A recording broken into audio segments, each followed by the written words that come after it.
dito sa among garden. Ngayon ay November 4. Fall. Gusto ko nang i-harvest ang aking saging kaso hindi lumaki.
So yan na yung garlic.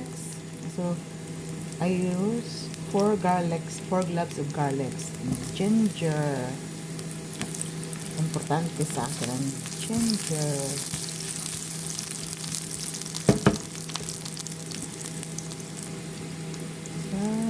Sibuyas.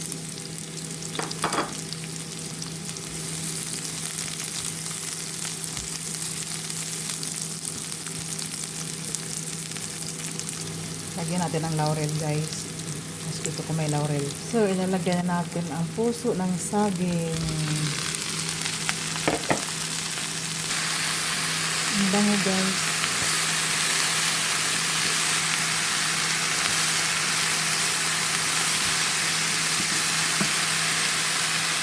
At saka, nilagay ako ng chicken or vegetable powder, salt and pepper. Ngayon guys, lagyan natin ng pritong pork.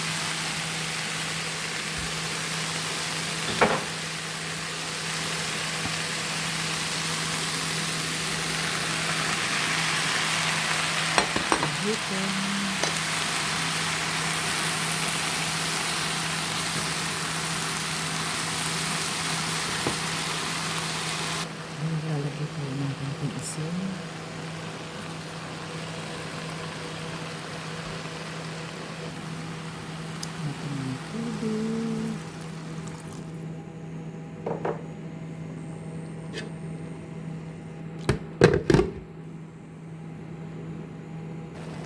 So, black pepper. Yan, so black pepper. So, ngayon, lalagyan na natin ng gata.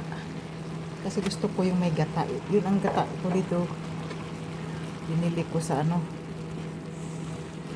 supermarket. Hindi nga alam presko yung gata. Kasi naka ano yan siya, naka tetra pack. Okay lang din.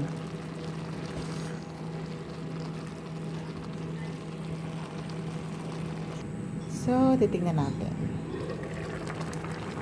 Wow, guys, ang bango. Talagang napakabango niya.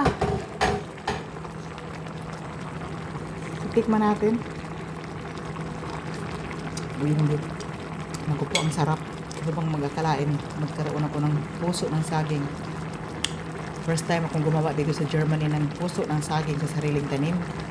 Salamat sa paglantaw.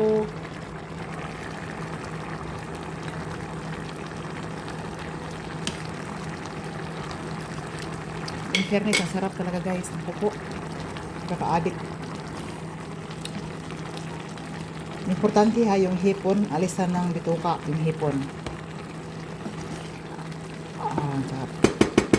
At saka importante din na ibabad ang puso ng saging na hiniwa ng maliliit sa suka at asin ng kalahating oras para hindi siya mapakla.